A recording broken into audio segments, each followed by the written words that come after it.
میں مختصراً عرض کروں گا 10 ارشادات رب العالمین عز و جل اور ایک ارشاد رحمت للعالمین صلی اللہ علیہ وسلم آپ کی خدمت میں پیش کرتا ہوں. پھر آپ کو خود ہی اندازہ ہو جائے گا کہ یہ فرقہ واریت قرآن و حدیث کی روشنی میں کتنی بری چیز ہے. آپ اس کا خود اندازہ لگا لیں.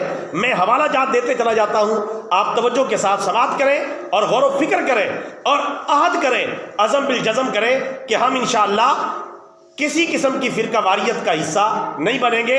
کہیں ایسا نہ ہو کہ امت مسلمہ کی طاقت اور قوت کو ختم کرنے میں ہمارا بھی کہیں نہ کہیں حصہ ڈل رہا ہو اور کل قیامت کے دن ہمارا گریبان پکڑا جائے. سب سے پہلے پیش خدمت ہے 10 ارشادات رب العالمین عز و جل. ارشاد نمبر 1, اللہ تعالیٰ ارشاد فرماتا ہے قرآن حکیم میں, ان الذین فرقوا دینہم وکانوا شیعا لست منہم فی شیء.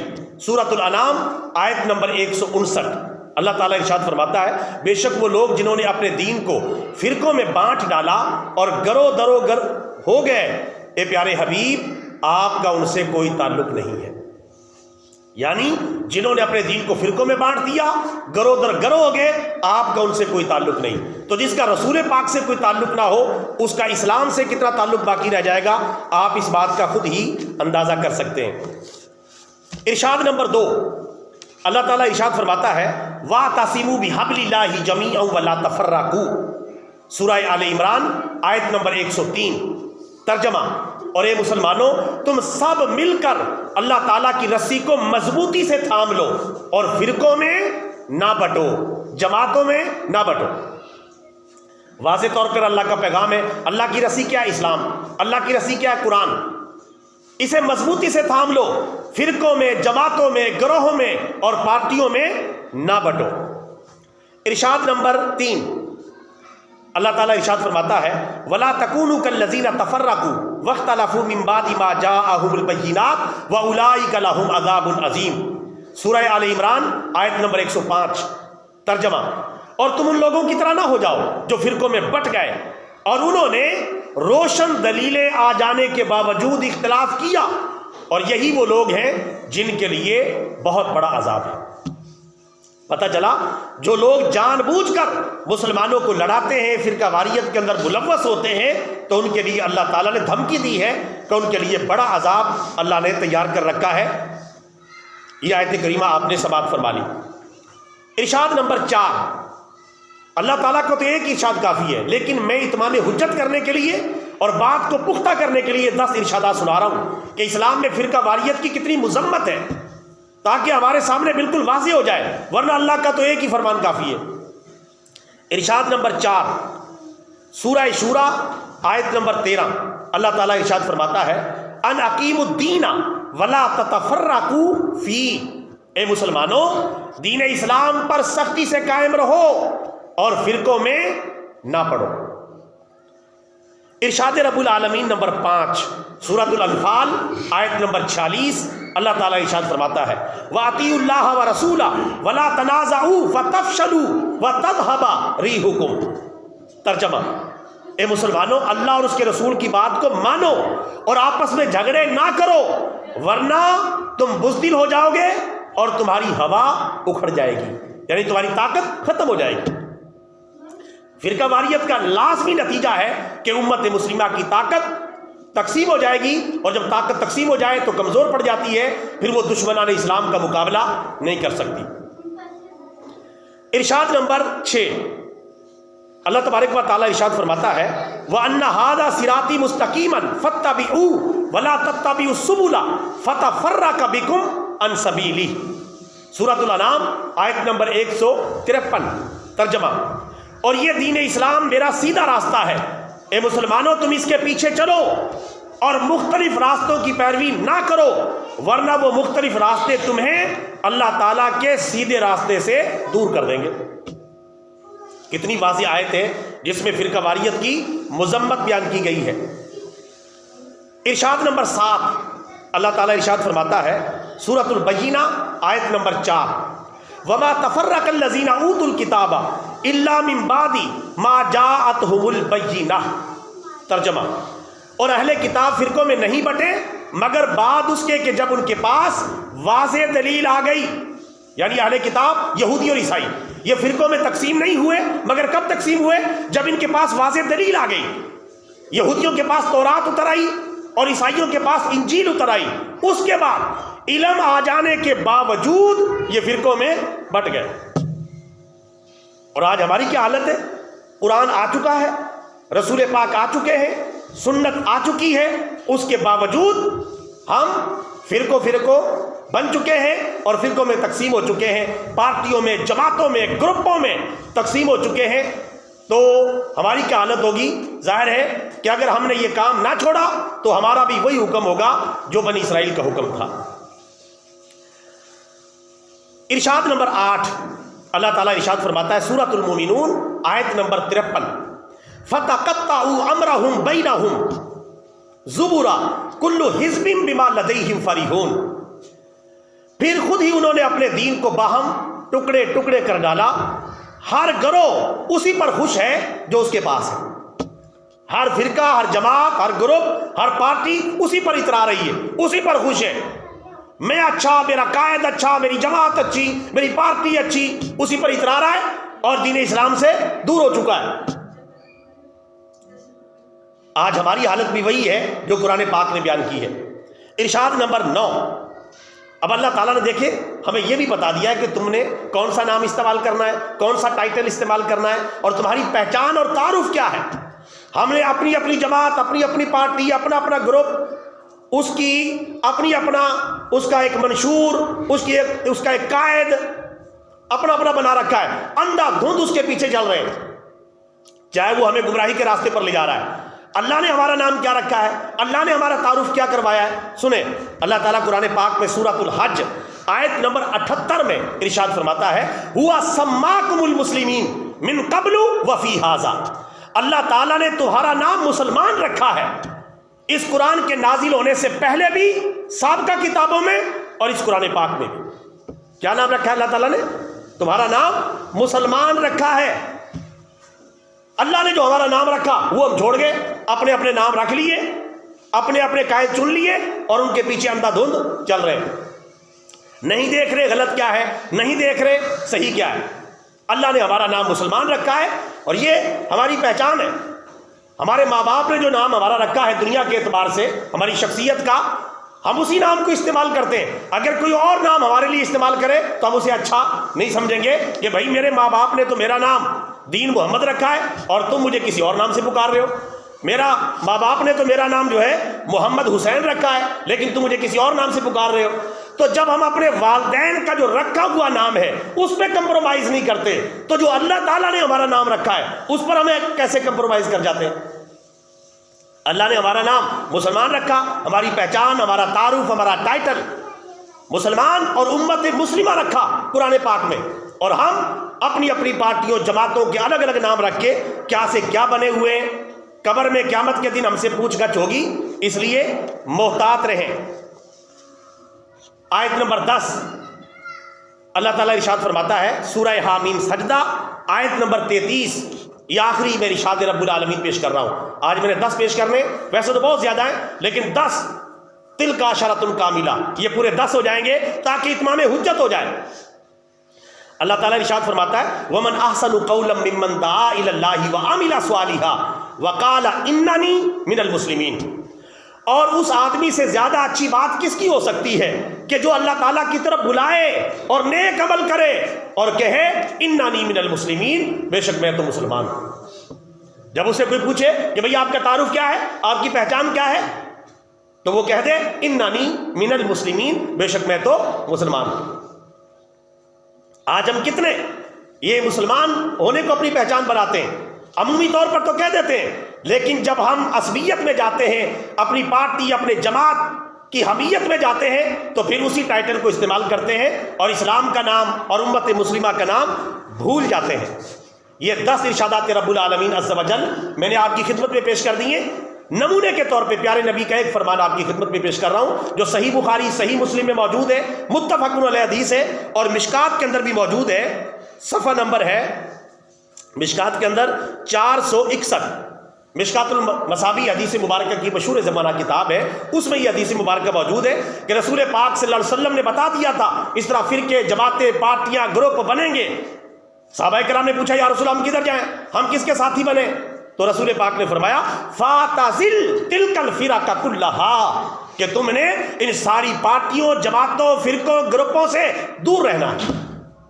فَاتَزِلْ تِلْكَ الْفِرَقَ كُلَّهَا، ان سب سے بچ کے رہنا ہے، ان سب سے دور رہنا ہے، ورنہ یہ تمہیں گمراہ کر دیں گے۔ یا رسول اللہ پھر ہم کس جماعت پر رہے؟ تو آپ صلی اللہ علیہ وسلم نے ہمیں تنہا نہیں چھوڑا، بتا دیا، فرمایا ما انا علیہ و اصحابی، جس دین پر میں ہوں اور میرے صحابہ ہیں اسی دین پر تم نے رہنا ہے، اس جماعت پر تم نے رہنا ہے جس پر میں ہوں اور میرے صحابہ ہیں، اس راستے پر رہنا ہے۔ یہی راستہ سیدھا راستہ ہوگا، یہی راستہ جنت کی طرف جانے والا ہوگا، اور یہی جماعت جنت کی طرف جانے والے ہوگی۔ جس دین پر میں ہوں اور میرے صحابہ کرام ہیں، اس دین پر جو مسلمان قائم رہے گا وہی سیدھے راستے پر ہے، اور جو اس دین سے ہٹ جائے گا وہ غلط راستے پر ہوگا۔ تو میرے بھائیوں، یہ قرآن و حدیث کی روشنی میں بات بالکل واضح ہو گئی کہ اسلام کے اندر فرقہ واریت کیا ہے؟ حرام اور کبیرہ گناہ کا ارتکاب ہے۔ وہ فرقہ واریت کسی بھی قسم کی ہو، چاہے وہ سیاسی فرقہ واریت ہو، حرام ہے، مذہبی فرقہ واریت ہو، حرام ہے، اسی طرح رنگ و نسل کی بنیاد پر فرقہ واریت ہو، حرام ہے، ملک و وطن کی بنیاد پر فرقہ واریت ہو، حرام ہے۔ آج سیاسی طور پہ دیکھیں کتنے فرقے، جماعتیں، پارٹیاں، گروپ اپنا اپنا جھنڈا اٹھائے پھر رہے ہیں، اور ہم اندھا دھند یہ نہیں دیکھ رہے غلط کیا ہے صحیح کیا ہے، ان کے نعرے مار رہے ہیں، ان کے پیچھے بھاگ رہے ہیں۔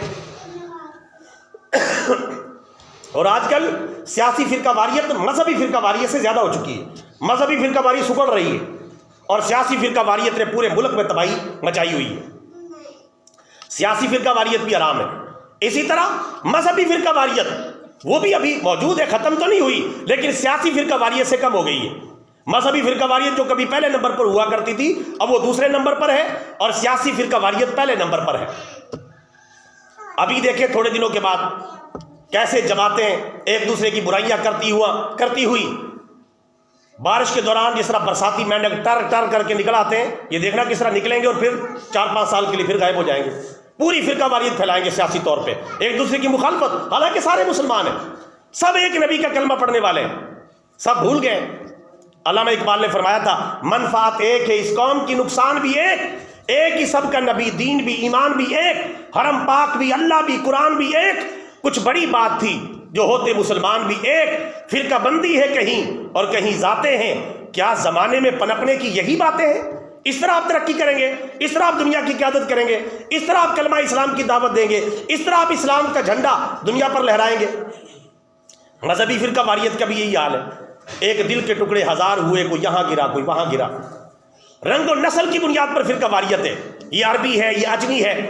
آج بہت سارے عرب فلسطینی بھائیوں کی اس لیے مدد نہیں کر رہے کہ اسرائیل بھی عربی ہے اور ہم بھی عربی ہیں۔ کئی عربی میں نے ایسے دیکھے، ان کی کئی ویڈیوز انٹرنیٹ پر موجود ہیں کہ وہ کہتے ہیں نعوذ باللہ اسرائیل کے وزیر اعظم کی تعریف کر رہے ہیں کہ اسرائیل کا وزیر اعظم وہ بھی عرب ہے، اسرائیلی یہودی بھی عرب ہے، ہم بھی عرب ہیں، لہذا وہ بھی عرب، ہم بھی عرب، ہم عربوں کو برا بھلا نہیں کہیں گے۔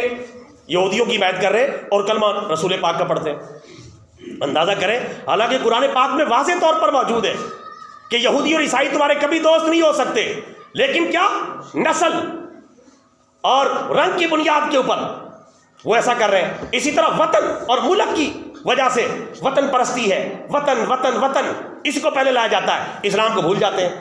او میرے بھائی، وطن سے محبت کریں لیکن اسلام کے بعد، پہلے اسلام اسلام اسلام، بعد میں وطن وطن وطن۔ ہمارے ہاں زیادہ تر یہی پھیل گیا، وطن وطن اے وطن، تیرے وہ پر جان قربان کر دیں گے، وطن تیرے لیے مر جائیں گے، وطن وطن وطن، مٹی وطن کی مٹی۔ اسلام کدھر گیا کوئی پتہ ہی نہیں۔ علامہ اقبال نے بہت پہلے سمجھا دیا تھا، ان تازہ خداؤں میں بڑا سب سے وطن ہے۔ ان تازہ، یہ پہلے ہوتے تھے بتوں والے خدا۔ علامہ اقبال فرماتے ہیں ان کی سوچ بڑی دور کی تھی، وہ کہتے ہیں اب نئے نئے خدا آ رہے ہیں، نئے ڈیزائن کے اور نئے رنگ و روپ میں آ رہے ہیں۔ ان تازہ خداؤں میں بڑا سب سے وطن ہے، جو پیرہن اس کا ہے وہ مذہب کا کفن ہے۔ اور قوم مذہب سے ہے، مذہب جو نہیں تو تم بھی نہیں، ربط باہم جو نہیں تو محفل انجم بھی نہیں۔ اور اپنی ملت کو قیاس اقوام مغرب سے نہ کر، خاص ہے ترکیب میں قوم رسول ہاشمی۔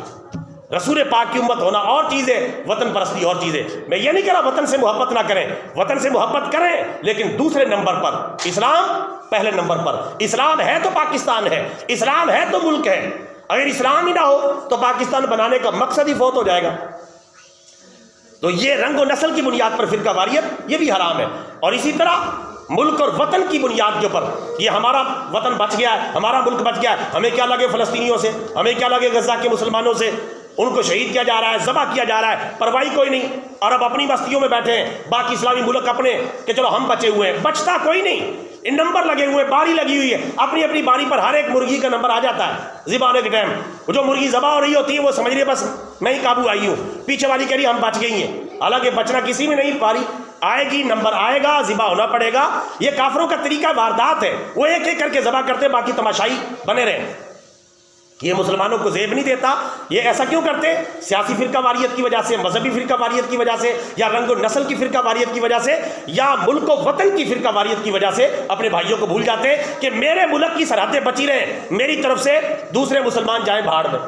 یہ صورتحال جو ہے اس کی وجہ سے مسلمان تباہ ہوئے۔ ورنہ تو ایک مسلمان چاہے مشرق میں، مغرب میں، شمال میں، جنوب میں، جہاں بھی موجود ہو، اگر مسلمان کو تکلیف ہو تو سارے مسلمان اسے محسوس کریں گے۔ جیسا کہ علامہ اقبال نے فرمایا، چوبے کانٹا جو کابل میں تو ہندوستان کا ہر پیرو جواں بے تاب ہو جائے۔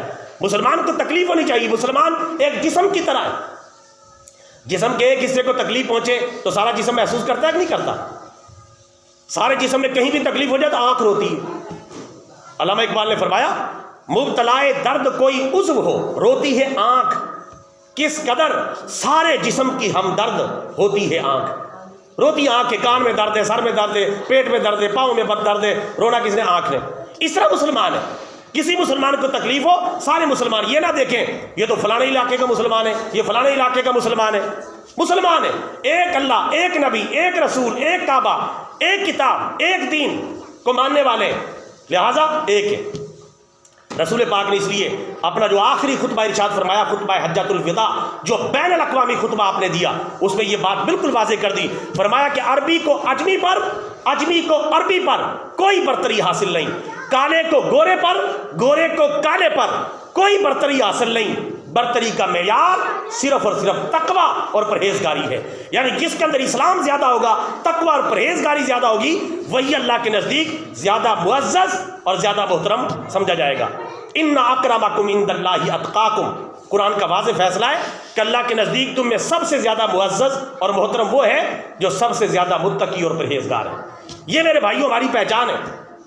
آج ہم کدھر چلے گئے؟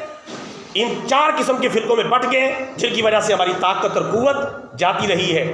کسی نے کیا خوب کہا ہے، رشتہ اے دیوار و در تیرا بھی ہے میرا بھی ہے، مت جلا کہ یہ گھر تیرا بھی ہے میرا بھی ہے، کیوں لڑے آپس میں ہم ایک ایک سنگ میل پر، اس میں نقصان سفر تیرا بھی ہے میرا بھی ہے، کھا گیا کل ناگہاں جنہیں تفریقے کا اژدہا، ان میں ایک نور نظر تیرا بھی ہے میرا بھی ہے۔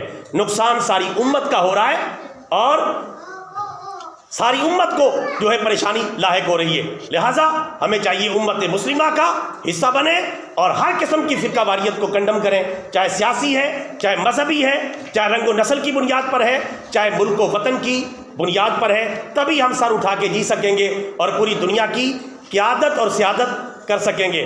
آج کافر اتنا چلاک ہو گیا ہے، معمولی معمولی باتوں پر، اللہ معاف فرمائے، ادھر کل کی بات ہے، اسرائیلی فوجوں نے غزہ کی ایک مسجد پہ قبضہ کر کے اس میں یہودیت کا اعلان کیا ہے۔ کل کی بات ہے، غزہ کی ایک مسجد پہ قبضہ کر کے بوٹوں سمیت مسجد میں چلے گئے یہودی فوجی، سپیکر پہ قبضہ کر لیا، ممبر پہ قبضہ کر لیا، اور وہاں سے اپنے مذہب کے گیت وغیرہ گائے ہیں اور جو ہے اسلام کے خلاف باتیں کی۔ مسلمانوں کو اتنا مجبور کیا گیا وہاں، اور ہم جو ہے صرف دیکھیں وہ ہم سے دور ہیں، غزہ کے ہیں، فلسطین کے، عرب کے ہیں، ہم سے دور ہیں۔ تو جو مسلمان جو کر سکتا اپنے بھائیوں کے لیے کرنا چاہیے۔